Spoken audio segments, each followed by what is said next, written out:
Question 3, maximum mark is 5. The cross-section of an arched entrance into the ballroom of a hotel is the shape of a parabola. So they're modeling a doorway into a hotel. The cross-section can be modeled by the graph, or part of the graph, y equals negative 1x squared plus 4.48x. So they're limiting the domain and range.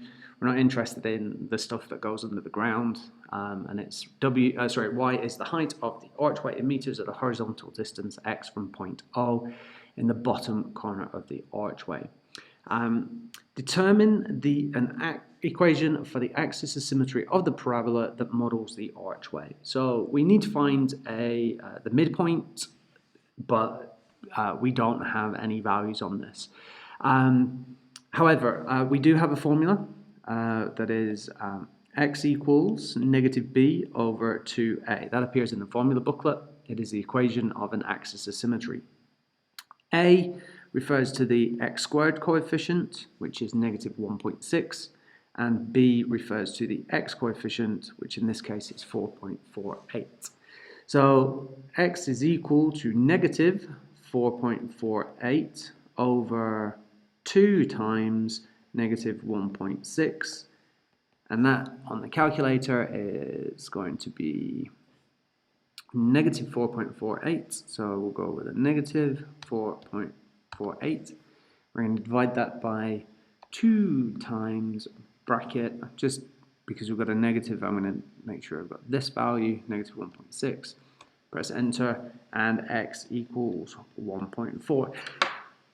Yes, there is another way of doing that, and I'll show you now. So if we switch to the graph and if we input this function, negative 1.6 x squared and plus 4.48 x, we can see that we've got this parabola shape here, which is the same thing as here.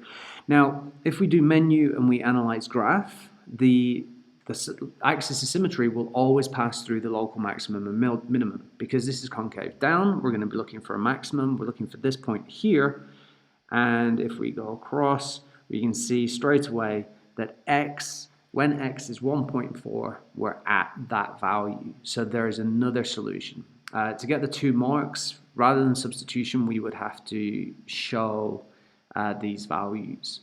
But it might be handy to have these in the graph anyway, because possibly within the next question. So to prepare for an event, a square-based crate that is 1.6 meters wide and 2 meters high is to be moved through the archway into the ballroom. The crate must remain upright while it is being moved.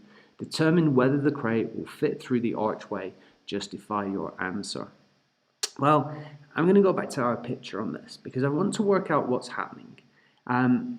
So we've got our axis of symmetry that comes through 1.4. So this must be 2.8 at that value because it's symmetrical. Now, we have to imagine that we have a crate, a rectangular crate, because we're dealing in two dimensions, sorry. And we're trying to see if we can pass it through the archway. Now, if we center that crate, looking at the size, it is 1.2 meters wide. So this distance, 1.6 meters wide, will be 0.8, and this distance will be 0.8. Now, what I want to do is, if I put x as 1.4 minus 0.8, which is 0.6, I'm going to put that into my calculator here. And what that's going to do is it's going to give me an output for a y value. Okay, so menu, trace, graph trace, and we want to put in 0.6 because that was the symmetry, the line of symmetry 1.4 with 0.8 taken off. So that tells us that the height at that point is 2.11. Okay, so we have a container that we're trying to fit through this gap. We know it's this wide if we have it centered, but our box is 2 meters high. So if we make sure the box is centered, it's 2 meters tall. It's still 1.6 meters wide. We don't need the 1.4, that's just the midpoint. And we can see now that 2, or 2.0, is less than 2.11 meters.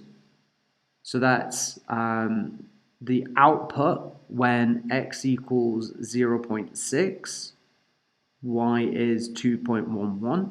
So will the case fit? Yes, the crate